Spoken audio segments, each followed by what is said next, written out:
What's up, guys? It's KB. Make sure you subscribe to the Underground Sports Philadelphia YouTube channel. Click the bell icon down below so you don't miss a single video from us. And thanks for tuning in to another video from Underground Sports Philadelphia. Now let's get into it. Philadelphia, baby, you're gonna love it. Best sports fans in the world. Actually, the worst, but that's what makes them the best. Yeah, like this episode, the preseason talk with Mark. Oh. There's something funny that happened in it that I was like, I'm definitely gonna have to bring this up. But hello, everyone. How's everybody doing? It's a beautiful intro, I know. Always. Always. Yes. Welcome back to another episode of F1 Underground. Obviously, my name is Owen. That is my sister Casey, and below us and joining us again. As always, super nice. Always be joining us. Mr. Mark Schofield, writer for SB Nation, covering all of our F1 news. It's fantastic. I'm so excited whenever I get an article that pops up and it's like, new article from Mark. And I'm like, yes, like instant, just like read. But yeah, thank you so much for being here again. We really appreciate you always coming and hanging out and talking to us and talking with us about everything that's going on. Well, it's great to be back, friends. Always appreciate the invites. As I shared, I've got my lovely McLaren over here, which I'm very excited about. And as I was joking about earlier with Casey and Owen, there's only one moment where I thought about throwing it against the wall. There's a moment. It's got like actual, like in the engine, you can see like pistons that move. Like it's really cool. And the steering wheel actually will turn the front wheels. It's really cool. That's cool. But trying to get the pistons aligned inside of the power unit there, that was a little frustrating. So there was a brief moment where I thought, I need to throw this against the wall. And then I remembered that I'm a 47-year-old man. The time for like throwing Legos against the wall was like 30 years ago, if not more. So, but you're like, just walk away, take a second. Just walk away.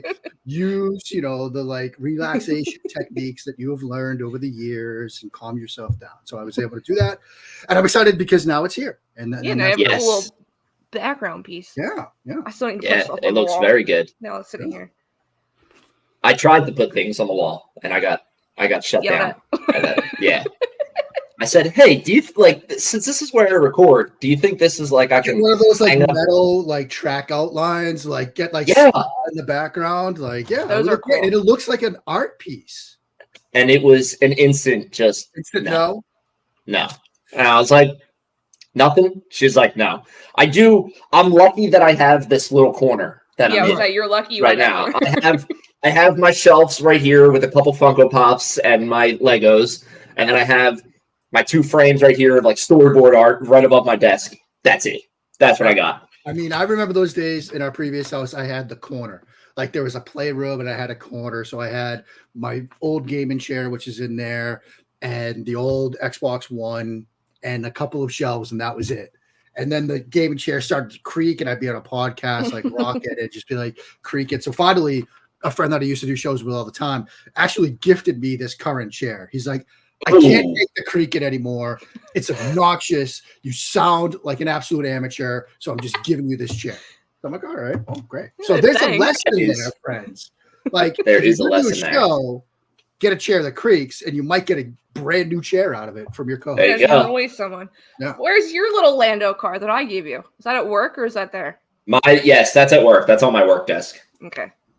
That's sitting right there. Yeah. But yes. Welcome, everybody. We are going to do a little bit of a recap for the crazy, awesome race that was the British GP. And then we're also going to take a look back and kind of rehash the things that we talked about when Mark was last on, which was like right after Bahrain. So we were doing the Bahrain recap, but also making predictions for the season. And Casey and I have listened to it again, just to kind of go over it. And I want to say this is the first thing that I wrote down that I needed to bring up. The last time you were on, Mark, was the episode where I made the declaration that when Lando Norris wins his first race, I would join Threads.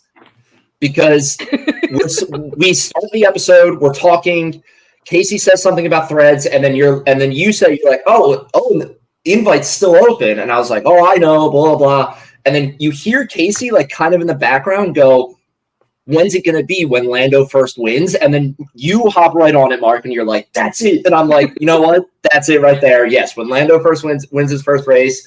And then you're asking me, like, does a sprint race count? And I was like, yeah, I'll allow that. Like, yeah, absolutely. So, yes. The last time you were on is when we made the declaration of when Lando first wins, I'll join Threads. I do think we need to point something out. The last time Lando won a race, the three of us were in attendance. That is true. So yes. If anyone at McLaren is listening, and there's a non-zero chance that they are. I'm just saying. We're just saying. The last time Lando won, the three of us were there. So we were all there. Spa, Hungary, whatever you're thinking, Azerbaijan, like anything. I'm not picky. We're not picky. You're absolutely not picky. It doesn't have to be Vegas. It doesn't have to be, Singapore, or trip around the world. Like whatever works best for you. But maybe save it. Like if you get late in the season and you're close to Red Bull and you need that pace and the whole kind of thing, you know what you have to do, McLaren. Or Mercedes keeps creeping up, and you need to get a little bit of distance, get a little comfort, between them and you guys in P3. You know what cards you have to play. Oh yes, I also feel like right here. Yep. Someone also on, I think it was Casper on Threads as we were leaving the race that day, posted and tagged us and was like, Owen has to join Threads now. I was like, how do you remember? I remember seeing that from Casper too. Oh, this is perfect. This is perfect. People remember this is tremendous. And then you stalkers found me when I joined Threads. Like, no, Mark, I literally texted Owen right before. I was like, do you want me to tag you? Like, say that you're there. He's like, no, we'll do it in the morning. And then 5 minutes later, you went, oh, hello. Yeah. Because I saw that you joined, and I was just like, oh, this is tremendous. This is going to be a day. This is going to be a day. Yeah, he's there now. He's there. Yeah. Thank God for the personal side accounts. Because, get somebody Threads on that. Like, that's our next ask. This is the show of asks. So we've got McLaren to send us to a race. Yeah. And if anybody at Threads is listening, again, non-zero chance there. Can you fix the Underground F1 account? Like, please? So annoying. Like, what are you doing here? I think the weirdest thing for me that came out of this whole Threads issue is the like routine posting from different accounts that are like, hey, can you fix these guys? Like, it's not working. And I'm like, I see like 3 or 4 people almost every day, and I'm like, this is so weird that there's just like random people just being like, hey, Threads, like fix this shit for them. Right. Like, I mean, it's cool that you can like tag the developers of the app. Like, that's cool. But maybe do something now. Like, now that you've been tagged repeatedly over and over and over again, maybe it's time to, I don't know, like flip a switch or something. Like, I'm not a developer. I'm not an app developer. Oh, and you might know what I have to do here, but we got to fix this. Well, and I got that they were out of the office last week, but like, now you're back. I know you're back. It's now you're back. Let's get it. Let's get it rolling now. Yeah. But yes, enough about Threads. It'll work at some point. We'll get there. Hopefully by the time Lando wins again. Yeah. And we're there in person and can thread about it in the moment. Like, that's all. Yeah, good thing, like, I wasn't really live posting anyway because we were having the watch party and stuff. So like it was okay, but still. Right. Yeah. Right. I'm posting, going from mine, going to the other one, hitting repost. Yeah, it's a little much. That's a little much. But yeah, we'll figure it out. But yes, moving on to Silverstone, the race. I don't even know how to describe it. If you could. Where to start? Yeah. Where to even. I don't know where to start with this. I mean, I think it's fair to start with Lewis winning just because. Yeah. First of all, finally, that's the top line. I don't know whose call you liked better. Croft. I liked Alex. That was. I thought it was fantastic. Don't call it a comeback. He's been here for years. Just just awesome. But they were all iconic. I mean, I think that's the top line. Him getting back to a top step of a podium, and everything he said in the FIA press conference afterward, where he opened up about how he never thought he'd get back there, and this is somebody that's one of the greatest to ever do it. This is a 7-time champion, and he's talking about. I didn't think I was good enough anymore. Like, If that doesn't hit you, I don't know what will. So I think it's fair to start there. But that's not the only story to come out of it. No. And so we could go in any number of directions. We could say, hey, what a great day for Nico Hülkenberg. We can say, he's on a mission. Checo, what's up, buddy? Check. We're not saying, but we're saying. Yeah. And then there's Say it another out loud. driver. It's actually been worse points-wise than Checo recently. Is it Pierre? I saw this post. I saw a post about him earlier. Or no, Charles. Yeah. Oh yeah. Oh, that's yeah. Yeah. I am convinced that Charles signed whatever contract with the devil to win Monaco and then be like, hey, but the caveat is this triple header that you're about to go through is going to be brutal for you. Like, yeah, just absolutely brutal. I've seen some discussion like, why is it Charles getting more sort of brushback scrutiny given like how he struggled during this triple header? And I think, you know, the win in Monaco kind of buys him some grace, I think. I think had he finished second again in Monaco or had another heartbreaking finish in Monaco and then done this in the triple header, I think it would be a lot different. I think the conversation would be a lot different. Oh, yeah. I think, you know, the fact that he won Monaco and had that victory and, you know, one of now 5 Grand Prix winners this year, I think that buys him some grace. But certainly, look, you look at the standings right now. I mean, after Monaco, it was like, hey, Ferrari's coming. Like, we've absolutely got a title fight. Like, Ferrari could make a run at this thing. And now Ferrari's been caught by McLaren, who also have some questions that they need to answer. I mean, yeah. And it's like I wrote earlier this week. Like, I felt it was too harsh to say that they were losers Sunday at Silverstone because they ranked the most points out of any team. Like, that's a pretty good day, but it could have been so much more.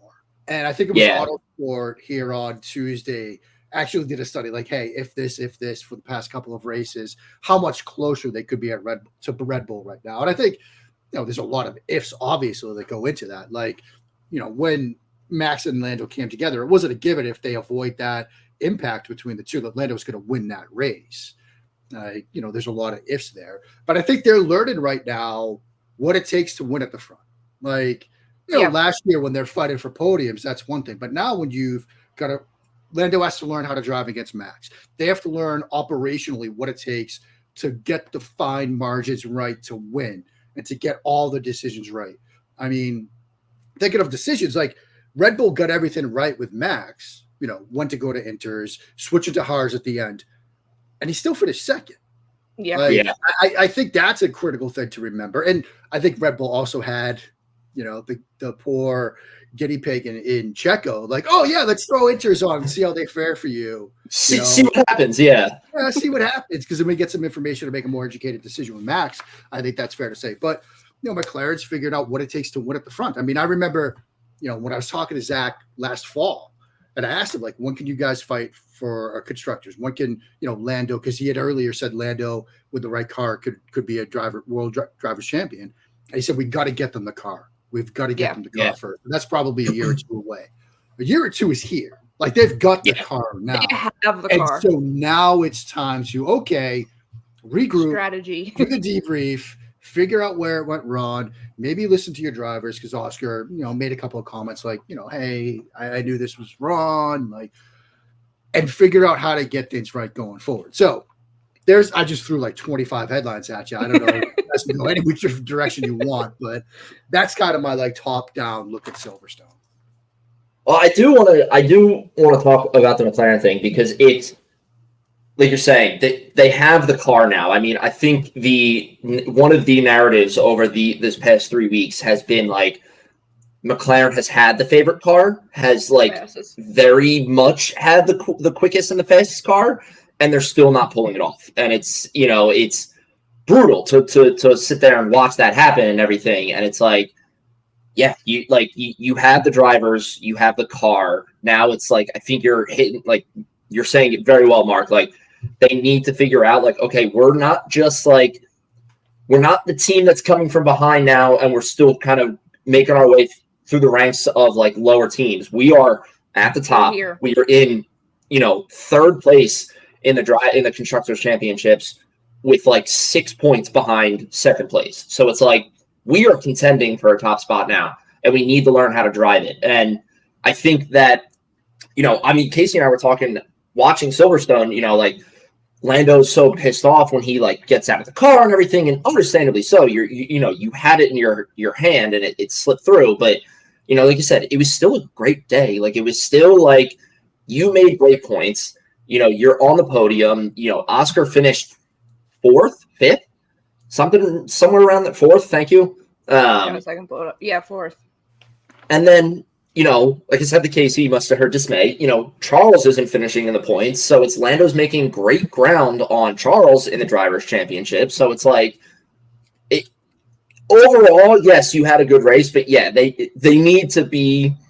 It feels like that final like push over the hill needs to happen for it to happen consistently. For like, okay, hey, yeah, we should have won these past 3 races and we didn't.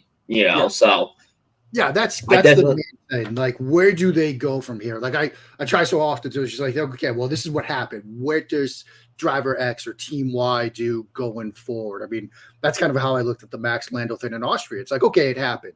Like, forget blame. Like, I think, and it seemed like in listening to both drivers as they talked about it when they got to Silverstone, you could tell like both probably realized that there were things they each could have done differently, and they were probably where they probably both screwed up at times. And okay, how do they handle it going forward? How do the two of them handle it the next time they're up front against each other? And that was the thing early in the race. Julian Palmer on F1 TV was like, this is a different Max. Like, he let a couple of guys just go by him without a fight. Yeah. I don't know if that was an offshoot of him not having confidence in the RB20 in that race, or him just thinking, look, it's a long day. A lot's going to change with the weather. There's no sense putting up a fight here because a lot's going to change, and I'm going to need to bring this car home. Maybe it was an offshoot of the slip in qualifying where he, tore up the floor a bit. I don't know what, but it seemed like they had all learned some lessons going forward into Silverstone. And now for McLaren, it's learn the lessons they need to learn from an operational standpoint. So the P3, P4 day that they had in Silverstone becomes the P1, P2 day. It very well could have been if they had gotten things right, say in Hungary or Spa or on down the road. Yeah, it's just that strategy is that last little part. I mean, even other drivers knew it. They messed up too, because it was Lewis in the cool down room looks at Lando's like, did you stay out there too long? And he might have said something different, but Lando was like, yes, like, don't remind me. I know what happened. Yeah. Like, that's even too with Max in the cool down room. Like, Lando says, like, I could have gone on mediums, and you see Max's head like snap over, and he's like, what? Like, and it's like, why didn't you? You know, it's definitely, like I said, I was super happy when Lando overtook for first, and I was like, oh my God. Like Casey even said to me, like, when's the eye emoji text coming from? I was this close, but I was like, I can't send it because there's going to be that switch to slicks, and I'm not going to send it until that happens. But I had the phone, and I was staring at our chat. I'm like, no. I was like, we're 2 for 2. Yeah. That's the other sort of ace in the whole card that we've got amongst 3 of us to play. And so I didn't want, but yeah, you're exactly right. I was so close to sending it. We were there, and we were like, what? Because you said it to me first, Casey. You were like, when's Mark going to send this eye emoji text? And I was like, I don't know, because I think I was thinking the same thing. Like, they have to switch back from inters to slicks. That could really, God knows how many things can kind of pop up from that, and then as it kind of went on, I was like, oh shit, like this might be like, again, like same thing as Miami, like, oh shit, this might be happening. Like, and it was just, but I mean, you should ask mom because she might have taken a picture of you because you were not, I don't think you were breathing. You were just standing there like dead still. She was like, look at him. I was like, into it. Yeah, I was like, that was Miami 10 times worse. Yeah. I mean, like, I typically like have a Google Doc open. I'm like type it out notes so I could start writing like once the race ends. And it stopped around the time where they were facing that decision because I was just like transfixed. Yeah. And like the next note is like, the chats with Button trackside with Lewis because I just stopped. I was just glued to the screen and couldn't even, Yeah. I don't know, I guess do my job is the phrase I'm looking for. But yeah, I mean, look, and who was it? Was Ted Kravitz that said it? We're in for, as he put it, 18 incredible months here. Oh yes. This season, I don't know if it's going to be 21. I've seen some discussions. I don't know if we're going to get there, but it could be pretty incredible. I still think drivers is, I don't want to say it's over, but Max is the, by and large the favorite there. Constructors is a completely different thing. Like it's anyone's game. Theoretically have a four-way fight here on our hands, which would be incredibly fun to watch. Insane. And then next, to get it together. and then next year, the final year under the new set of regulations before 26, like it's going to be 18 really fun months, I think. Mm-hmm. Yeah. Did Lando have a slow pit stop too? Yeah. Okay, that's what I thought. He came in lawn. That was the other. Yeah. Like, leaving Oscar out was one mistake. Yeah. Not pitting. They probably could have pitted a little bit earlier, and then Lando went lawn, and then they put him onto the set of softs. Like, all these fine little margins, they add up. In a season this close and a race that close, like they do add up. I mean, again, Red Bull did pretty much everything right with Max. And second. Like I made this point earlier this week. Like last year, Red Bull could have done everything wrong in a race like this, and he'd win by 10, 12 seconds. Yeah, still win. Yeah. It's a different season. Well, and it was also nice to hear Stella's comments after, because he was very open and honest, and it was very refreshing to hear. He was like, we know where we messed. Like, I like him as a team principal. I like him a lot. And I know there's been a lot of discussion on social media and elsewhere about some of the stuff that Zach has said recently, some of the stuff that Andrea says. They're going to bat for their people. Like, that's the job of a CEO. That's the job of a team principal. Like, the analogy I'll use is like, a 7-game basketball series in the playoffs, right? Like, you might gripe to the refs about what happened that night, but it isn't to get that overturned. It's for the next game. You're working the refs ahead of time. That's what Andrea was saying immediately after what happened at Austria. Like, this could have all been nipped in the bud. It wasn't to get the thing overturned or a protest. It's like, so the next time, if the race stewards need to step in, they'll have that in the back of their mind. Like, they're going to bat for their team, for their drivers. It's part of the job. They should. Now, of course, it's going to open you up to, if you're Zach Brown and you make some of the comments that you made this week, and then you have an operational set of miscues like that. Yeah, every Red Bull fan under the sun is going to be like, what's that? What were you saying? I mean, it comes with the Say that again? But that's, they're going to bat. They're working the stewards for the next time because, again, in a season this close, a decision on a 5-second penalty could be critical at some point this year. I mean, it could mean the difference between P2 and P3 and the constructors. It could mean a lot down the road. And so they're all going to fight for every single advantage they can. Yeah. No, they should. I don't even want to talk about Ferrari because it's very depressing. We were kind of dancing around that. I know. Anyway. I know. Just rip it off. I mean, strategically, Carlos got it perfect. I'll say that. Noted, Ellen. I said it. Listen, you're not complimenting him. You're complimenting Ferrari's strategy. That's what you're complimenting. Because he was calling it. If you go back, I went back on F1 TV. I took advantage and I watched both of their onboards, especially when the rain was coming, to listen to their radio messages because there was so much confusion with who told Charles the rain was coming. Like, what did he say? Is he the reason he wanted to pit? He was, but because he was told. Literally, they were told him, like, it's going to rain bad, like, the next lap, the next corner. And then, obviously, it never did. But then when you listen to Carlos, they're like, no, it's not really going to rain. Like, it could, but we don't know. That's why I'm like, what? And the thing with Carlos is they were talking about it in, like, meteorological radar terms. They were using the colors on the radar. They were like, it's yellow, it's glowing to green, it's going to yellow in 2 laps. Like, they had clearly done their homework there. I mean, I'm choosing to be more of the, like, I'm very impressed with how Carlos and his engineer handled it than, like, turn it around and just, like, crush and I think it's another of, like, these are the things you need to learn. Like, I mean, I remember when we talked after, the season ended last year about some of the growth we've seen from Charles and some of the, like, things he did down the stretch last year and how he was, like, working through title permutations in his mind to get P2 from Mercedes. And we were all very impressed with that, as we should have been. Now, this is another thing he needs to learn. That's sort of, okay, the next step in sort of being a driver at the front is prepared for all of these contingencies and being able to make these split-second decisions in a little bit better fashion. They got it wrong, but I think there's a lesson on the other side of the garage to, as Casey did, like race fans wrote it up, and I've got it up here. You can see like on the sort of Charles side of it, there's like a comment here, a comment there. And the other side, it's like a wall of messages back and forth between Carlos and his engineer. Like, this is what the radar looks right now. This is what's coming. You know, they're talking about intervals. They're talking about, you know, everything you can think of to make the most informed decision. And so I think next time Ferrari faces a decision like this, that wall of text better look the same on both sides. Yep. They make the right calls.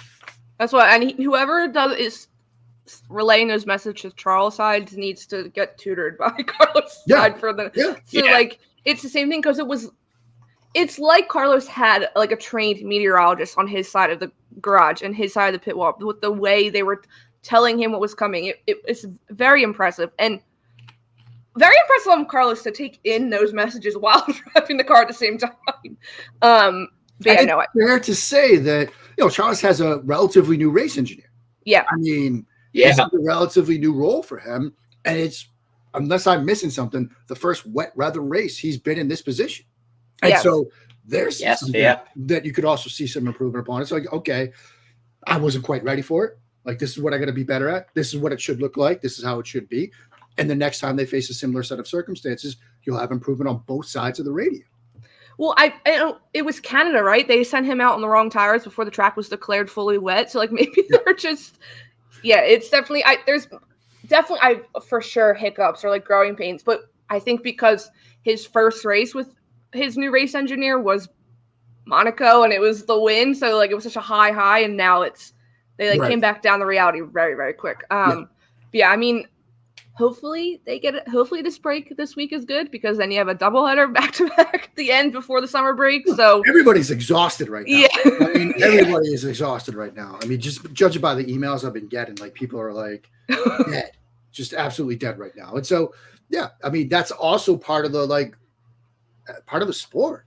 I mean, I forget where I was reading it recently, but like, you know, it's a grind and it wears you down, and you're going to be a bit tired, and you know, you might make mistakes as a result, but hopefully with this week off, they can all sort of catch their breath, because you got another back-to-back right ahead. Yeah. Hopefully. Fingers crossed. I think a lot of teams will benefit from this week now, and getting this triple header done with. You know, especially teams like Ferrari that very clearly struggled a lot. You know, so it's like the fact that they can like kind of go into this weekend and be like, all right, we don't have to do that. You know, like we're not going into another race weekend, I think will be huge. But I mean, I can't I was like trying to rack my brain for other things that happened, and all I'm coming up with is Lewis, and that's it. Yeah. Like, and it's just like, I will absolutely admit it. I cried. Like, I'm supposed to be a journalist. I'm supposed to be like, you know, completely, unbiased and all that stuff. How could you not get emotional seeing that? And I think the two things that got me, hearing him choked up, that set it off, and then with his dad, I mean, and you know, followed shortly thereafter by him with the Union Jack, like walking over to the grandstand, like just absolutely iconic scenes. You know, seeing him pull up. Right after he did like two like his victory laps. Seeing him pull up right there, and then he opens up his visor and just puts his hands in his eyes and is going like this. You're like, oh, I know exactly what's happening, and I'm like gonna do it. I'm gonna burst into tears too. It was just like it again. Like it reminds me again of Lando's win in Miami. That it's just like poetic. Like you have one of the greatest of all time in the sport, like the greatest, maybe the greatest of all time in the sport, like going after something that he's been wanting for so long again and hasn't had. He does it A, at home, B, with his last race with the team that he's been with for so long now. Home, right? Yeah. Like, and it's just like, how can you not get worked up about that? It's just like, insane. And I mean, total called it a fairy tale. Like, yeah. Like, who sat down at the start of the year and said, Lewis is going to win this year, and it's going to come at Silverstone? People said, no, come on. It's like, is this for the F1 movie? Like, this is a little bit too Hollywood here. But that's exactly what happened. And yeah, I mean, it's another sort of resume line on how good of a season this is right now. I mean, you know, you got Lando's first win. You got, you know, Carlos getting a win. You got Ollie Behrman, like, killing it. He's still what, like 14th in the standings right now? Yeah, he's still up there. Yeah. I mean, there's a big, 14th. Yeah. There's another sort of like line on this incredible year. You've got Mercedes finally getting things right. And the first sign of that is a pole position for George, but he set the exact same time as Max. Yep. And he only gets it because he did it first. And then you get the Max Lando incident. Mercedes gets a win. Mercedes wins again, and it's Lewis at Silverstone, the British race, his final race there. Like, there's a lot of fairy tale aspects to this season already, and we're just halfway through it. Yeah, that's what's wild. There's still so much. I think is it Alex Jake's called where he's I mean, it just shows how good Lewis has been for his entire career, because he's pulling in on the straight named after him. Yeah. And like who as a driver who's still driving against the that's just like piece. Yeah, but we said this last week about George and like how he's just been patiently waiting, because you had that jump from fourth to first, but like maybe in general it's just been Mercedes. They've been laying low, getting it all correct, and now it's all paying off the past. I mean, since Canada, they've been have they been McLaren, but but I mean, I've got numbers here. Like, since Miami, McLaren's got 144 points, but Mercedes is 132. Oh wow! Like, those are 1-2 since Miami. I think, what did I look at? In the last 4 weeks, though, last 4 race weekends, it's Mercedes 1, McLaren 2. Yeah, it's they are 11. And I just remember like being down in Miami and hearing George and Lewis say, you know, the car is just like, it's a knife's edge. Like, either everything is perfect for us or it's a disaster. Like that's how narrow their operated window was. But that's when they started rolling out these upgrades, was in Miami, and they started doing them piecemeal, you know, first for George, you know, new front wing for George, and then Lewis, and, you know, they've been coming.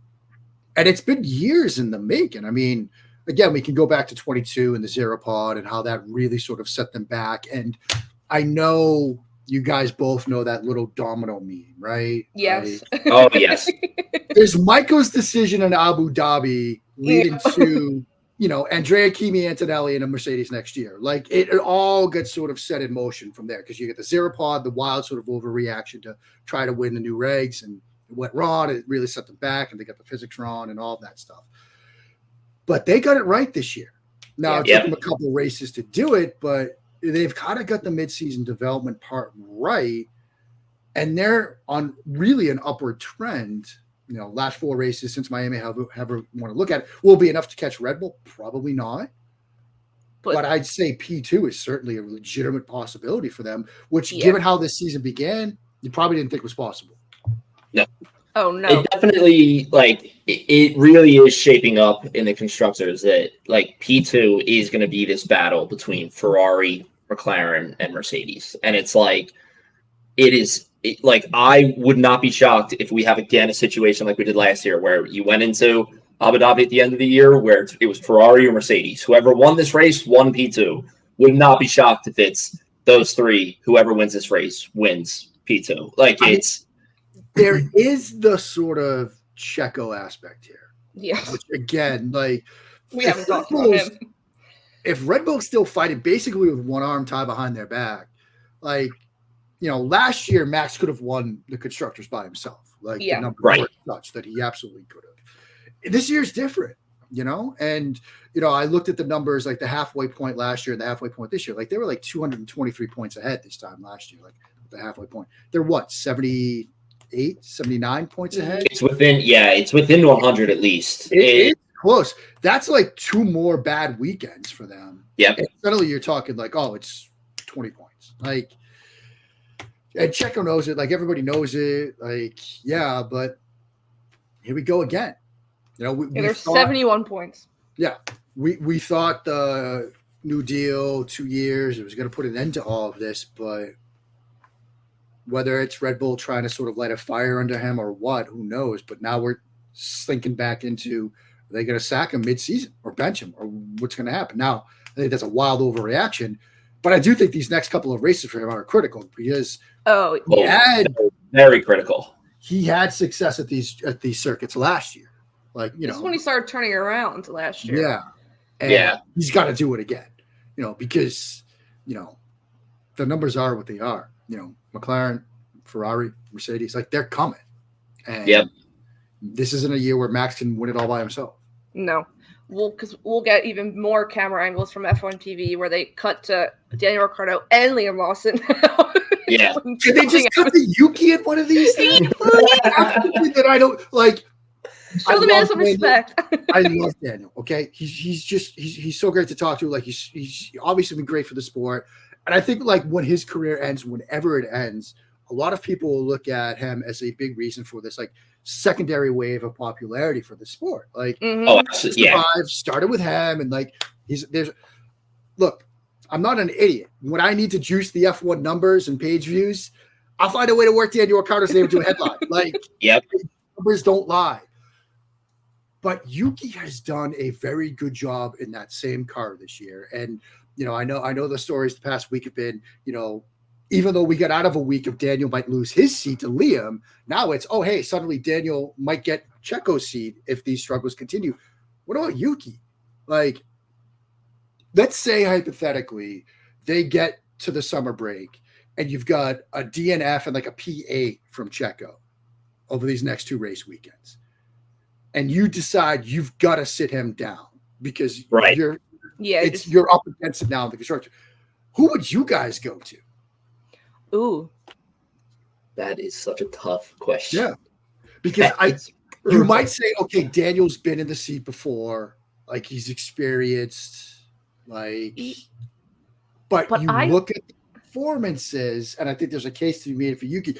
I think jumping Liam up to Red Bull would be too much. I don't think you'd do that. Yeah. I think there's a case to be made for Yuki. Now, the drawback to that might be, okay, Yuki showed great patience and strides. He's come a long way this year. I mean, you think about where we were in Bahrain with the cool-down lap incident with him and Daniel to where we are right now. He's certainly shown some growth.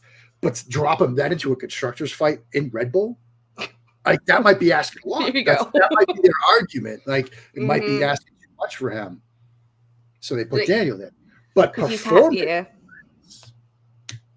I mean, that's all I'm saying is the next time we see Checo spin out in like FP1 or FP2, you know, in Hungary, can we get a shot to Daniel, to Liam, and to Yuki? And Yuki. Do like 3 screens. Put Daniel and Yuki in their car. And a 4, because you're going to need, like you saw with Christian when he went into the gravel in Q1. Oh, yeah. We went to Horner, and it was like, yeah, that's a man who's working through what to do. Like, he's thinking. You can see the wheels turning in that man's brain at that moment. Yeah, no, that's interesting. I could see them putting, as much as I wouldn't want it to be Daniel, I feel like they would I could see them putting Daniel, because like you said, he has that experience being in the Red Bull in a fight. So I think Daniel knows would be the number 2 to Max when they were like Driver Survive season 1. They were both like fighting button heads for driver number 1. I think Daniel now knows, I'm not driver number 1. So the other thing though, you're burning a bridge no matter what you do. Oh yeah. Well, somebody's getting pissed off. Absolutely. I mean, if you put Daniel in that seat, Yuki's going to lose his mind. Yep. Rightfully so, I think, because I think he has a valid case. If you put Yuki in that seat, Daniel's going to lose his mind. Mm-hmm. If you put Liam in that seat, everybody's going to lose their minds. Everybody's going to be freaking out. Yeah. I don't envy them that decision. Now, hopefully for their case, for their sake, you know, Checo makes it an easy call and regains his form, comes back, you know. Yep. It wouldn't surprise me if we start seeing like the Instagram stories of him at Milton Keynes, like, you know, in the simulator, because I remember those stories and those Instagram stories last year. Yeah, the extra work. So putting the grind in, or stuff like that. Yeah, coffee cup emojis and all that fun stuff. Yeah. But yeah, if we get to the break and whether it's McLaren or Ferrari, they're within like say 50 points because he's had 2 more bad weeks. I would want to be a fly on that wall, but I would not want to be Checo in that room. Oh no. Oh yeah. And do they have the Drive to Survive cameras there, like when they brought Daniel back? Yes, they did. I mean, first of all, the DTS producers are buying third homes now because they're looking at this season and they're like, "Oh man!" But I mean, with Lewis going to Ferrari to begin with, they were already like, "This is going to be a great season." But again, all the stuff we've talked about, all the stuff that's going to happen over the next couple of weeks into the second half of the season, like, I mean, they were with Alpine during Monaco, like. Yeah. So this is we're going to leak into like the second conversation here. This is something we've already talked about too, because we've already said like, because at the time all we knew was Lewis was the only move that we had confirmed when we had last talked, and we were like, Drive to Survive is going to love this because we were talking about the dominoes eventually falling of who's going where and whatnot, and we never would have expected this season to happen as the way it's been playing out now. So it's like this Drive to Survive season is going to be nuts coming up. But and we're just waiting for Carlos to make a decision. The whole Checo, Yuki, Daniel, Liam mess. I mean, it's like it's so upset. It's upsetting for me to see from Checo, but just because it's like I like Checo personally. I like him as a driver. I think he's a really nice guy. But like it's like it really is kind of like just funny the way it worked out with, hey, here's your brand new 2-year contract.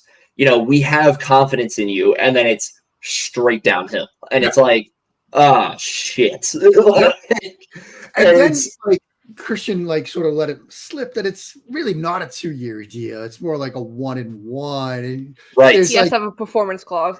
And then you start hearing that, like, right, Casey, like, suddenly there's talks of like performance clauses and like he knows he needs to perform and there's a lot of pressure. It's like you started walking that one back pretty quickly, friends. Very quick. What did they announce it? Monaco was when they announced it. No, I think it was Canada. Yeah. It was Canada. It's like trying to go back. Man, okay. Because Monaco, what did he finish? He did decent crashed. at Monaco. He crashed. Oh, he did have the crash. His car was the cell at the end. That's how bad that crash was. He crashed with the two Haas guys. Yes, that's right. Yeah. And it's like, okay, well, we know it was bad for the king of the streets, but let's announce the new deal now. Yeah. That's Monaco, because that was a one-off, no big deal. Mm-hmm. And now here we are. Yeah. Yeah, it was right before. It was the Tuesday right before Canada. I went back. Yeah, no, that's. I'm trying to think of what else. I feel like. Sorry, go ahead. No, go. The other thing that we had talked about previously, and this is the one where we got it way wrong. We got it way wrong. Is Sauber and their season, because there's a quote from you, Mark, in our previous episode where you go, I think they have something with that car. Here's the thing. They did have something with that car. Pace at times this year. They just had 55-second pit stops. I mean, a nut and bolt flying across. Yeah, I mean, and there have been moments where it's like, hey, they could be in the fight here for points, but it's just, I mean, I'm kicking around the idea of like, the biggest question facing each team right now, at the midway point of the season, and the one for Sauber is, are they going to get a point this year? Like, I just don't know if they can. Is Valtteri Bottas going to get a point? I don't know. And that pains because, they're two really good drivers. Yeah. And their social media team kills it. Might be my favorite on the grid. They do very good on their social media. Like, was so good. The one where Valtteri was like deflecting the bottles because they had that other with the woman like kickboxing. Their social media team is so creative. Their graphics art people are so creative. Yeah. The car and the operational stuff is just not good right now. So, yeah, I whiffed on that one, huh? That's what we all did, because you said it and we both were like, oh my God, yes. Like we think the car looks great. We think it's going to be such a fun, different like team on the grid, like all this stuff. And then it's like, okay, we had a minute and 15-second pit stop. It's like, oh shit. Like, all right. But I mean, it's just like they didn't. I can't even tell you like what they finished in Silverstone.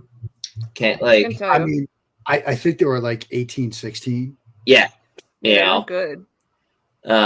Because we've actually had for a very long time, because the races have been so close at the front, we're not watching the midfield or the back. We've actually been watching the front. Like last year, we knew where the P1. Yeah, we knew where the end. Okay.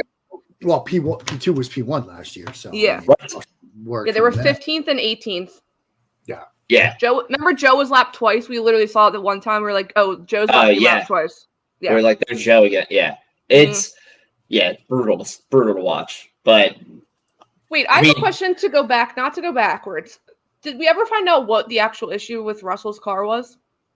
It was a water system. Okay. I know they came across saying that, but I didn't know if that was the actual I think that's kind of okay. I had heard the water system. I had also heard during the race hydraulics. I don't know if that's one and one, like they're the same thing. Like, but yeah, I'm pretty sure it was that water issue. Okay. Whatever it was. That's just like a brutal finish for him. But I mean, that was when that message popped up, when the radio message popped up in the bar, the entire bar was like, oh, everybody was like, what? Like, because nobody saw it coming, and all of a sudden it just retire the car, George, and he pulls in. We're like, what the hell? Like, it was like absolutely no warning. It was just like out of left field. But I mean, they got rid of that story real fast with Lewis. I mean, you get the win, and that was another George coming right over. Oh yeah, first. Yeah, like the first person to greet him is George. Yeah. That was pretty cool. And another great moment, and Casper and Hels were in the background of this shot, but Lewis and George watching the Euro and watching in front of the fan fest with Casper and Hels in the background. Like, just again, like such a cool moment. Yeah, that was so cool. I'm kicking myself. I could have gone to Silverstone, but I had something come up, so I couldn't make the trip. And I am hailing myself for that. But yeah, my friend Tasia was in the stands, and oh really? I saw that she was in the stand. Yeah, jumping up and down. They went to the stage after, like when Lewis and when they saw like Lando do the shoey and everything, and then Lewis brought his entire family out and all that stuff. So yeah, they got to go to the stage after. But yeah, she was like, This might be the best race I've ever been to. That's one of those. It's like, do you go again? Like, do you top it? And of course, since we've been to races, we know, like, you absolutely go again. Like, it's absolutely electric sort of situation. But she's left out because she was also in Miami, and then Silverstone. She's not seen Max win. Wow. I mean, there's somebody else like Mercedes and McLaren going to think about getting to a race next time. Mm-hmm. Yeah, really. Seriously. But now four people to races. Let's go. McLaren, come on. We've now got 4. That's a lot of luck you can bring to the track. Just saying. Yeah. I'm going to take a break here for our ad read. I know, that was a great, horrible segue. I'm sorry to cut you off, Mark. But I do have to do it for our friends over at Duracell. So today's episode, let's just do that. It's not because we don't really have segments today. Today's episode is brought to you by our new partner, Duracell Portable Power Stations. From the number one trusted battery brand, Duracell Portable Power Stations and charging hubs allow you to power your laptops, mobile devices, lights, speakers, and any small electronics that make your life easier during a power outage or while away from a wall outlet. I've said multiple times, I'm a big gadget guy. As you can tell, I have my beautiful racing chair right here. That is my newest toy. His wife loves it. And she loves it. But I have my phone, I have my iPad, I have my Apple Watch, and sometimes I need to charge those things and I'm not at home.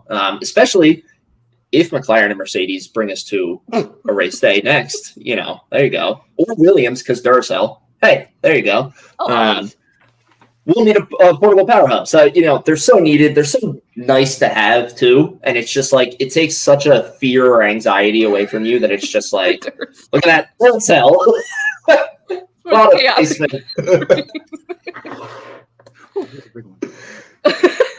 There you go. That's better. But yeah, Lifesaver. They're awesome products. Very cool things. So if you would like, please do so. Click the link below in the description and check out the Duracell Portable Power Stations, including their 2024 Red Dot Award-winning M150 and M250 models, and untether your device charging from the wall and power the possibilities with Duracell Portable Power Stations. Thank you. Good job. Snaps awesome. Beautiful. You almost had a Jick and Mac moment. Like I did. I looked up at you. You were laughing and you were staring at me, so I was like, I know I messed up there. You wanted to say trusted, but you put it like Duracell and trusted, so it was like trusted, and I couldn't hold it. That's not as bad as Mick and Jack. Or you mess it up every time. Every time. Yeah. That was the best part. But yes, okay. Continuing on. Some other things. Move back. Okay, we didn't talk about them in the race recap, but we can here because during our episode with you, Mark, back before, we had no confidence in Haas. We had no confidence. We talked about this right before we started. I think it was right after they came out saying, like, don't expect anything from us, but now I think we can expect some things from them. I think we can. Yeah, I mean, first of all, Nico outscored both Checo and Charles like these past two races. Really over the triple header, certainly notable. And look, he didn't get into the points, but K-Mac had a pretty good run at Silverstone. Got it to 12 from 17. He had some clean runs too. When after getting so many penalties at the beginning of the season. I mean, Ollie's getting into that seat, but he might get there quick. Yes, one more penalty. I think that fight, it's interesting. Rashad, I just finished last season of Drive to Survive. Like, we finally got done watching it. And, I thought it was really nice in the final episode where, they talked a lot about the fight for second. They talked a lot about, the fight for fourth. They also talked a lot about the fight for seventh, I thought, which was kind of nice. Yeah. There's a similar fight taking shape between Vicar and Haas right now. And, the door was open to that when Yuki and Daniel were both eliminated before Q3. Obviously Nico qualified 6th, and I remember writing this, had he finished 6th where he ended up finishing and, Vicar not getting any points, they would have been within 3 points of Vicar. Now Yuki's still a point, so it's still 4 points, but that's an interesting fight too between those two teams. And if I were to handicap it right now, I'd kind of almost want to give Haas the edge because who knows what you're going to see from in terms of a driver lineup from Vicar, given everything we just talked about. Like if it's suddenly like, Yuki and Liam against Nico and K-Mag, I mean, K-Mag's gonna do his masterful defending job down the stretch, and that reboot I saw you do it, Casey. Over a nice sleeping Nico. Yeah, I would almost give the edge to Haas in that. But I think Haas gamed us, man. They absolutely gamed us because they came out saying, don't expect anything, and here they are, and they've looked pretty good this season. Yeah, I think I have to give the edge to Haas as well. And I think I'm strictly going off of just like the momentum that's been building for especially these past couple of races. Because I think Casey and I said it last week, but it's nice to see them doing so well. And I think it's huge for them, inner team wise, to have good races without this elbows out strategy of, hey, I already got a penalty. Screw it. Let's just get some more. And protect everything, and that's the way that we'll score points. They're having good, clean, consistent races right now, and it's like the effect that can have on a team internally is there's no way that I'll ever be able to relate to it, but it can understand at least a little bit of just all right, they're building. So it's the fact that they're 4 points behind VCARB right now. That is obviously very attainable goal, and it's just we are right there. Like it's by the time the break comes, we're good. You know. And I think they deserve a lot of credit for how they handled quali on Saturday with Nico. Yeah. I mean, they were like, look, this track's evolving. We're going to wait till the very end of Q1. It's going to be a one-shot quali. And they got it right. Like, that was a big roll of the dice, but it worked out. You know, we could have easily been sitting here right now and say, what were they thinking? It worked out for them. It was a gutsy call. They called it a sketchy call, but it worked, you know? It worked. I just did the math. So between last Silverstone and the weekend before, they've had 20 points. So I mean, it's pretty. That's huge for them. Huge. Last race is when they both scored in the points. Like when's the last time we saw two losses? Yeah, points. I actually looked that up. It was like, is it ever? It was K-Mag and Mick in Austria. I think 2 seasons ago. Oh, because I remember writing it because I looked it up. Yeah, I 90% sure that's right. Yeah, that'll be. I mean, and Nico is putting on a good performance for Sauber and Audi for the next few years. He's showing that I'm happy he's back. I do have to say, I know he was here last year, but I am happy he's back in F1. Yeah. Yeah. And it's great to see him doing well. You wonder what it'll look like next year, you know, given what we just talked about with Sauber. Like, he might not be having this kind of success, and maybe Ollie and I guess Esteban, if that rumor's to believe, which I don't understand for the life of me, but okay. Maybe I don't understand it either.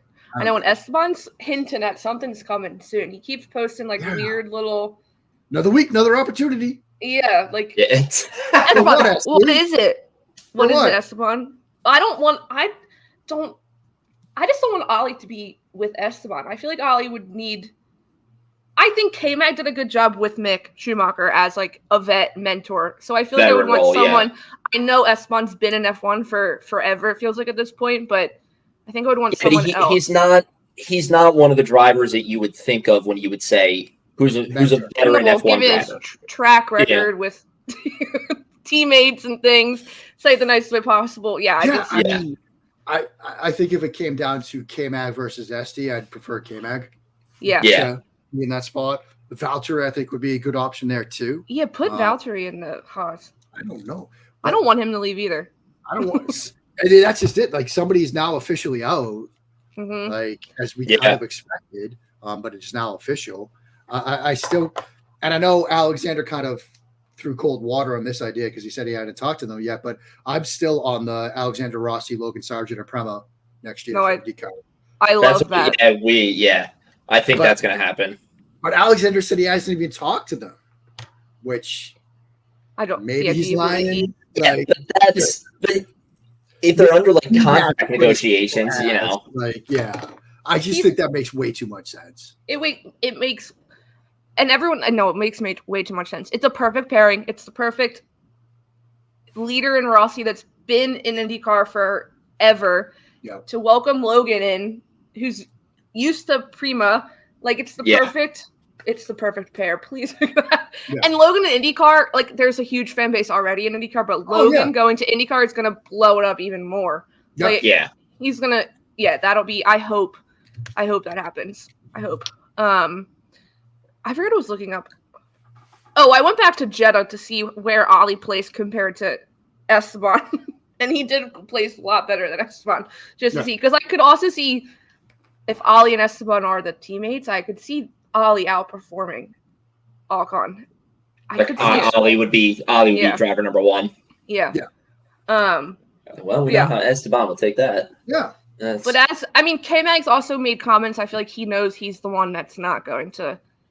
He's like there was something like he's talked about going somewhere, like doing other motorsports. I don't know. Yeah, I think he hinted, and there's been some idea that he might go to rally. Endurance. I know he also, he was one that said that Carlos is the cork in the bottle, which is such a great way to describe it because that's what everybody on. And like, make the Carlos, decision. I've got like 6 different stories written at this point. Carlos, can you please just make up your mind so I can delete 5 of them and publish? No, just literally make up your mind. I've got one that you're the next quarterback of the New England Patriots. Like, make up your mind, Carlos. Please. At this point, anything is possible. Yeah. I mean, it makes you think like something we didn't expect is coming. Now, maybe he's holding out Red Bull hope. Like maybe that's what he's doing, but I just don't see Red Bull doing that. No, and I think you can't take everything he says as the word, but Helmut Marko did say like they don't think they would bring back Carlos because of the past with Toro Rosso. So that's why I don't think if he's holding out for Red Bull, someone's directing him the wrong way, because I really don't think that's. I mean, talk about trying to draw the inside straight though, because his thought might be, Checo's struggling. They don't know what to do with Daniel and Yuki and Liam, as we've talked about. Maybe they might just turn around and say, you know what, fine. I'll put together enough good performances that I might be their best options for next year. But again, as you're starting to see, Terry F1 Coffee Corner, like talked about it, I think yesterday's headlines where, maybe Williams is moving on because they're sick of waiting for Carlos to make up his mind. Like at some point the music stops and either you have his seat or you don't. And the longer he waits, the more seats are going to be taken because teams will move on.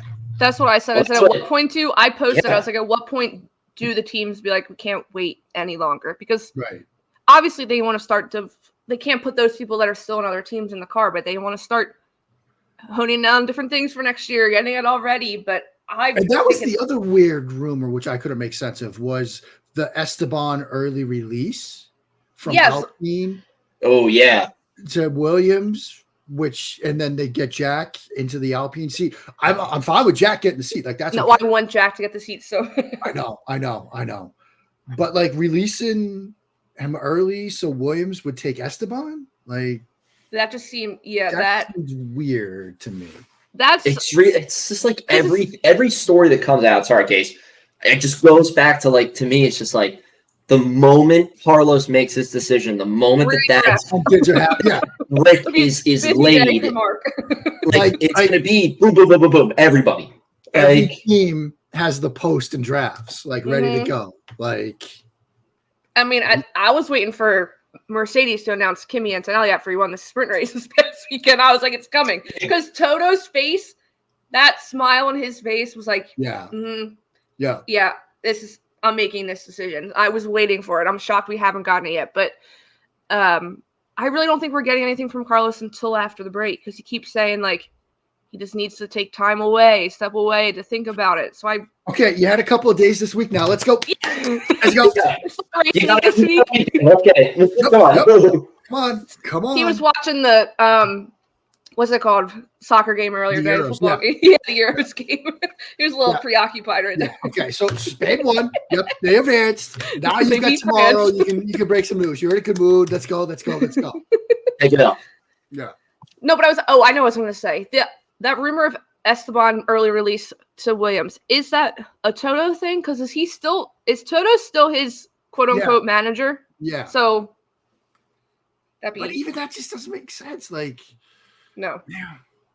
I mean, I guess it's a theoretical possibility. If you're Williams, I don't think you have this need to like jam him into the seat now. Like, especially like poor Logan, the man had to drive with a Union Jack on the car for the 4th of July weekend. Comes in 11th, like, he with an all-Brit front row. Yeah, I mean, I was ready to throw some tea in the harbor on the guy's behalf.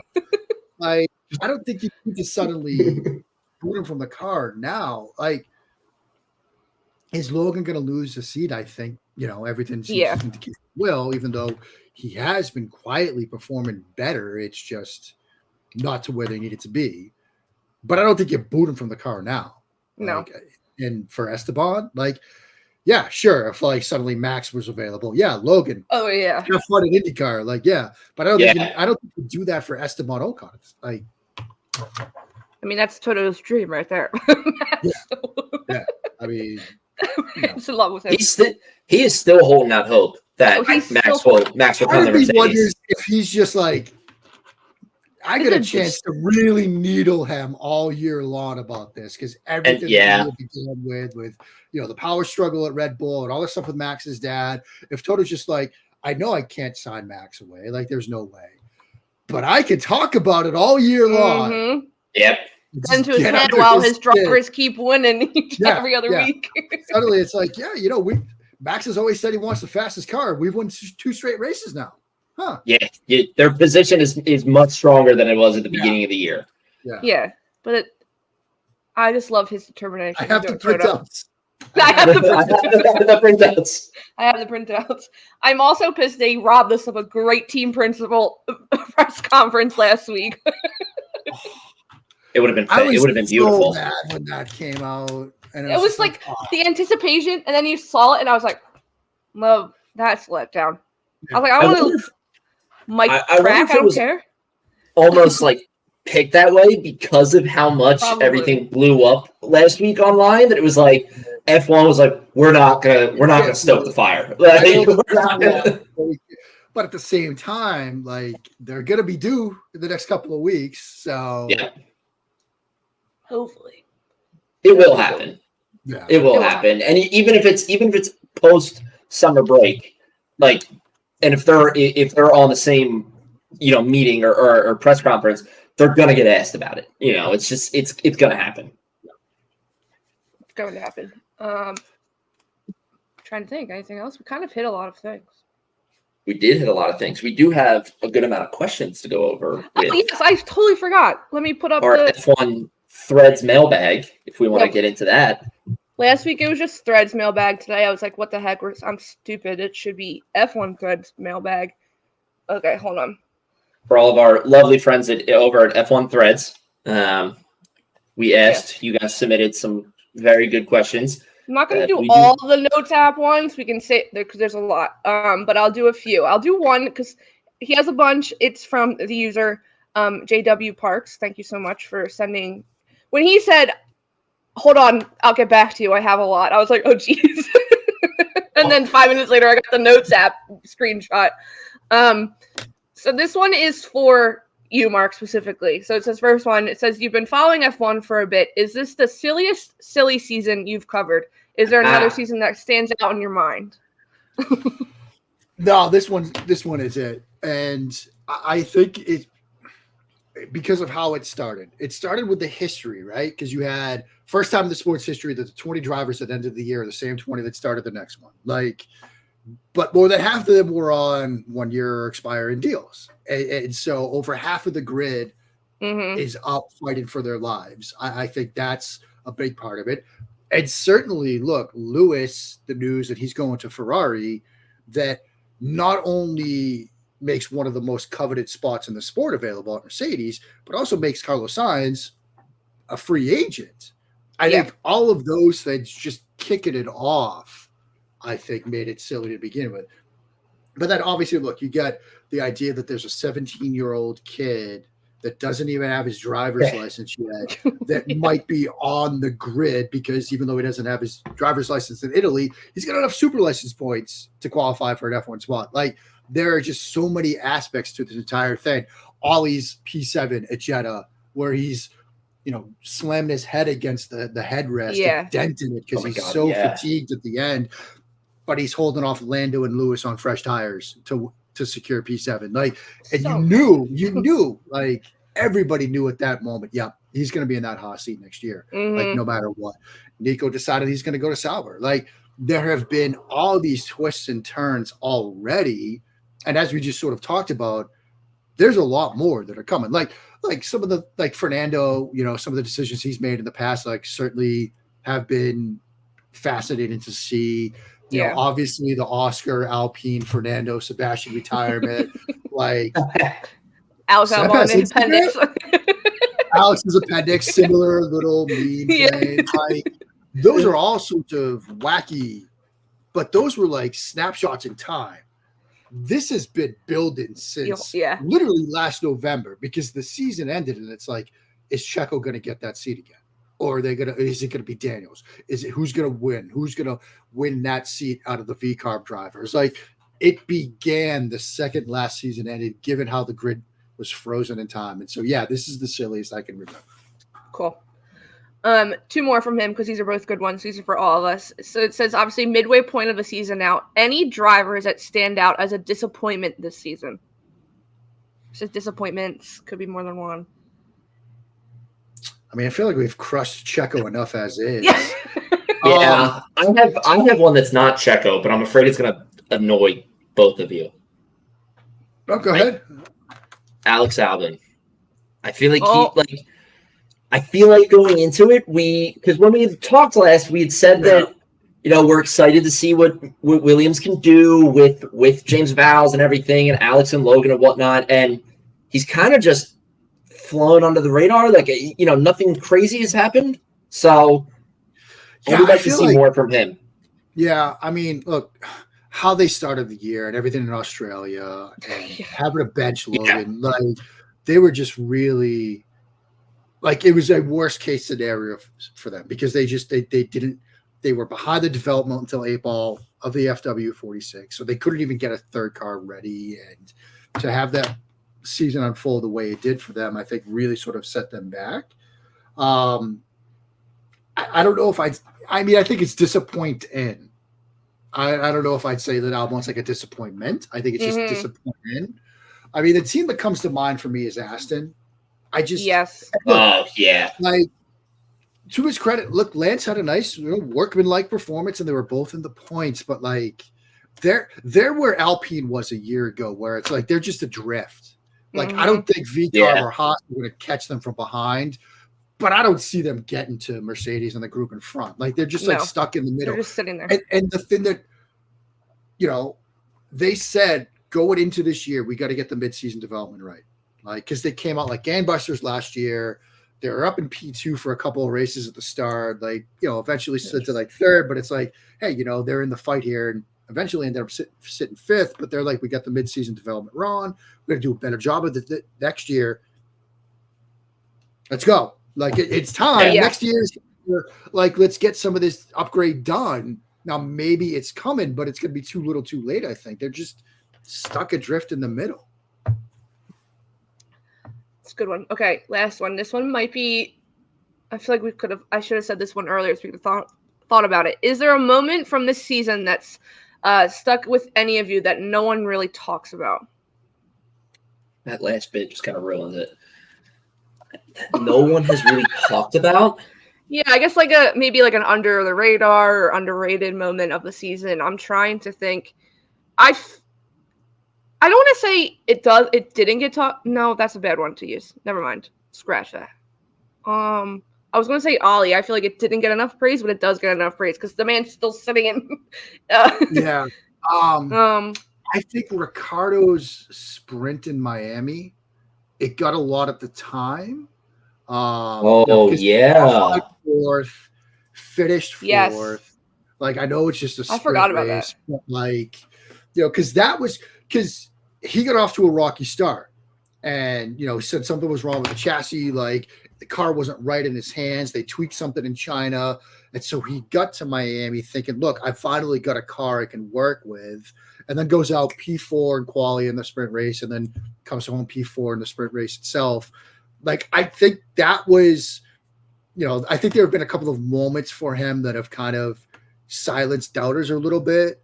I think that was one. I think he had a similar sort of performance in Canada, but I think the sprint race for Ricciardo was one that sticks out to me. That's a good one. Owen was too distraught because he didn't even get to see Lando come around the corner in the sprint race in Miami. That was, I literally, that first, what was that, turn 3, whatever it was, and it just done. I'm like, God damn it. It's because you were wearing a Red Bull jersey and a McLaren hat. No. I'm going to say this is not maybe just one singular moment. I'm kind of looking as a whole. I just think it's about Oscar. I feel like because last year there was all this stuff about how he still wasn't he was obviously still learning. He wasn't managing his tires as well as Lando, so he was burning through them quickly, and his race pace was falling off. I feel like, he's quick and he can be up there very close to Lando in those times with that car. So I think that's impressive. His sprint races, he's a killer sprint race, right? Like, his finishes in sprint races are wild. So I just think his development, I guess you could say, because I feel like in other sports, like the sophomore season could be a downfall, like they could drop off a little bit. I don't think Oscar has. I continue to see improvement more and more and more. And we said this in the preseason one.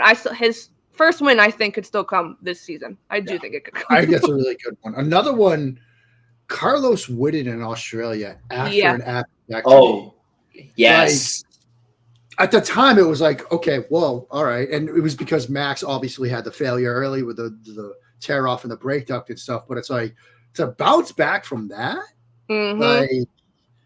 that was pretty impressive. And it's been obviously overshadowed by, Lando's win, George, Lewis, and everything that's happened since. But at the time, that was pretty remarkable to come back like that. That, I think, I was going to say Oscar too, but now that I think you brought that up, I think I'm going to go with that moment, because that is, I mean, like you said, the fact that he comes back from that and then wins is like wild. I mean, like, I remember that happened to me, and I would not wish that pain on my worst enemy. I remember when it happened to me. Like, I walked hunched over for the next week and a half of my life. I was not getting behind the wheel of a road car. Let alone an F1 car. It's not like I could get in a F1 car anyway. But like, I had to move back to school after that happened to me, and I remember literally carrying like my pillow up after sitting in the car for 2 hours and moving it. I couldn't. No, that's a good one. That is a good one. That's a very good one. It's definitely overshadowed by these like insane storybook wins that have happened since then. But yeah, that's because I still think at the time everyone was it was still early on, and everyone's like, yeah, Red Bull's gonna be winning by 30 seconds. Win, but it's because they had a failure. Like, it's like a one-off. They're gonna be fine, but like Carlos, like, well, yeah. No, it was like the same exact win from Singapore last year, where it was Max has a freak weekend. He gets he loses, he's out of the race entirely, and then that's the only reason why he lost. But yeah, that's a good one. I would definitely pick that as mine. Australia feels like another lifetime ago, I have to say. It feels like a completely different season at this point. Yeah. That feels wild. Okay, last question. We kind of talked about this. I will ask it again. This is from Paul, or his user is mayor_creator. I'm sure. It says, with 6 different drivers winning races this season, do you think the teams are catching up with Red Bull? And I think we hit on that, and I think they'll get they'll continue to get closer. I do. I mean, it's just a wild thing of, if you would have told us, after the first race of this year, that we would see Lando, Lewis, Carlos, George, all these different guys win, we would have laughed in your face. So it's like the fact that we've had these puts the pressure on Red Bull, and I think Red Bull is starting to not crack, but like they're feeling the pressure, and I think that is getting more to the point of like the people are starting to catch them, and they know it. Like, I think the team knows it, and it's definitely starting to show. But yeah, I 100% think I keep coming back to Sunday night in Miami in Ferrari's hospitality when Fred was answering questions, and he talked about this. He said, look, us, McLaren, Mercedes wasn't in that mix yet, but he was basically saying we can put pressure on them now.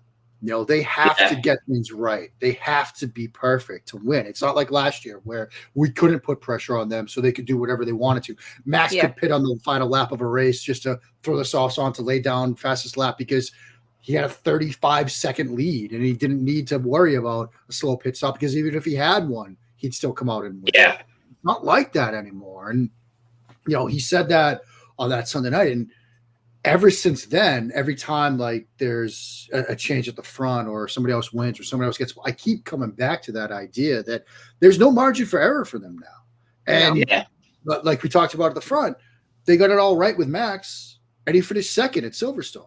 Like, it's a different ball game, and pressure can lead to mistakes. Whether it's F1 or in the real world or whatever. Like, when you start to feel that pressure, maybe you have a slow pit stop because you pull too far forward in the pit box, or gun jams, or something happens. Sorry, Owen. I was freaking out. So I mean, but that's what happens, and we might see more mistakes from Red Bull down the stretch because teams can put pressure on them, like Fred sort of predicted that Sunday night in Miami. It will be interesting too, because we know Max has a penalty coming at some point, a grid penalty for taking it. But this time last year, it'd be like, he'll get to when will he be back up to the front? Like a lap 5? This time he can't. If he has McLarens and Mercedes, Ferraris in front of him, he's not easily. I mean, I feel like that's coming at Spa. That's what they tend to do with it because, you can overtake there. But to your point, Casey, this isn't 03 or 02, 23 or 22 when they did stuff like that because they knew, sure, he'll start 15th. He'll be first by lap 3. It's a different year. Like the week they take that penalty, it's an open door, right? Finish 10th. Yeah. Like the grid has caught them. And that'll be the perfect opportunity for the other 3. A lot of the discourse online after Austria was, does Max actually know how to race like wheel to wheel? Because it's like his wins are so far ahead, which say what you will, I'm not commenting on that, but like again, I think it goes to show this, like, because of the rate, like from the racing in Austria and everything, like under pressure, like Red Bull will make mistakes and have made mistakes. And it's like, now again, it's starting the show, and that starting the show is then leading the teams catching. So it's like, we're in for a battle. And like we said, the fact that, Bahrain and Australia and everything feels like an entirely different year. And I'm just like so beyond excited for what is coming the next 12 in the second half of this year. Like, I mean, think about it this way. Like if you would have told the 3 of us, like when we did that sort of season preview show, that when we come on to the midpoint of the year, we might have a 4-way fight for the constructors, I would have laughed in your face. I said, there's absolutely no way. Like 6 different winners. No. No way. But here we are. We opened that episode by saying, I asked you guys, I said, if you could describe Bahrain with one word, how would it be? And Casey said expected, and Mark, you said normal. And it was like, yeah, because Max won. And we were like, okay, here we go. That's literally, we were like, this is going to be every race. Here we go. Whatever happens. The battle is, 2, 3, and 4, stuff like that. But it's just it's been such a fun season to watch so far. It's insane. Yeah, given how crazy it's been, what's the craziest thing you can think of that could happen down the stretch, but is kind of within the realm of possibility? Like, The craziest thing I could see happening, I think, would maybe have to be Oscar's first win. I think that's exactly what I was going to say. Yeah, because that's like that's like we said, he's right there. So it's like within that realm of like, that's a real chance.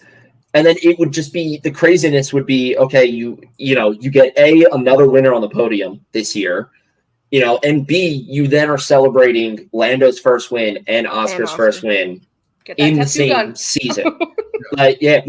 That's another tattoo for Zach Brown to get. So I think that would be my craziest thing. I think would be Oscar's win. I agree with that, but I was thinking Checo. Like, if Checo continues on the downward slope, does he get taken out? Whatever happens with that situation. I think that, we've seen Red Bull do it before, but I think that's obviously a possibility. But does it happen? Because I feel like you can make the case for any other, like Gasly and Albon. They were outed way earlier. I hope this is changing the subject. I wish we could watch Checo's documentary that's going to be on Disney Plus, but I think it's only going to be in Disney Plus, like in Spain or Mexico. Yeah. That'd be a fun one to watch. It's going to be a way to get that. Yeah, there has to be. That'll be fun. But I think that'll be, we have a lot to look forward to. We really do. I wish we could go to another race. McLaren, you know what you have to do. Here we go. Yep. We're Duracell. Because we are 2 for 2. Wait, Duracell. There we go. 2 for 2. Oh, text-wise. The text-wise, we're 2 for 2. Because you sent it for Miami, you sent it for Monaco. No, I got it for Monaco. I was standing in front of my TV for the last 20 laps. I couldn't breathe. I couldn't sit down. I was like, it's Monaco. Like, no one was going to pass him. But I was like, his engine will cut out now at the last lap. I was like, please do not. That would be his luck. I cried then. I think I posted a picture of my tear. I was so close to sending it this weekend, though. We literally looked at each other, and I was like, Do we get the eyes? It's like Casey called it. Casey was like, I think we're going to get an eye tax. And I was like, I don't know. I was like, maybe, but it's a good thing you did it because then we would have ruined our 2-for-2 record. Yeah. So, Yeah. I mean, but if he had nailed that pit Undefeated. stop and come out ahead of Lewis, I was sending it. I was just waiting for that. I was going to send it, but we'll save that power and hopefully another trip to a race for when McLaren needs it. You guys know where to find us. Yeah, you know where to find us. Know where to find us. You know where to find us. I know you tried. You said you told them they need to be more active on Threads, and they were for like a very little bit. But Red Bull is. Red Bull has done a really good job on Threads. Alpine does a very good job. I talked to Alpine about it too. They're killing it. They are killing it.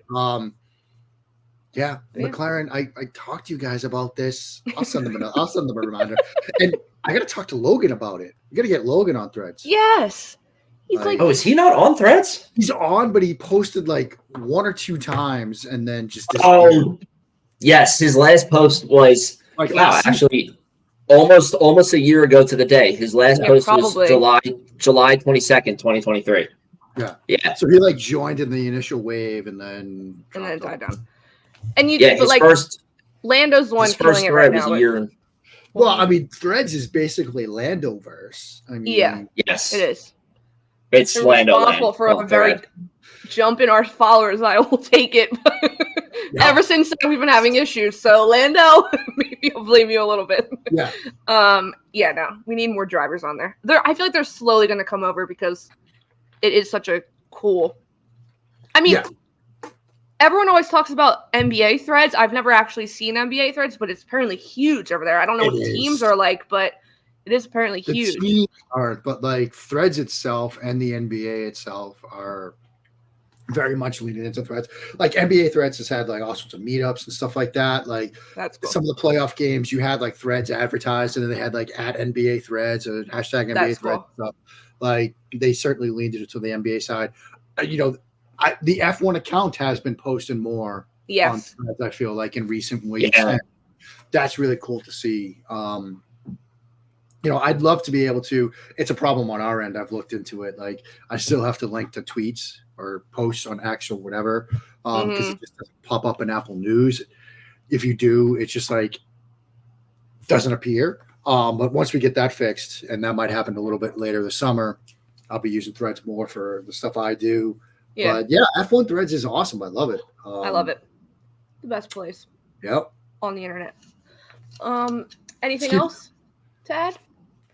I don't think so. I got nothing. Do I have anything else? I don't think so.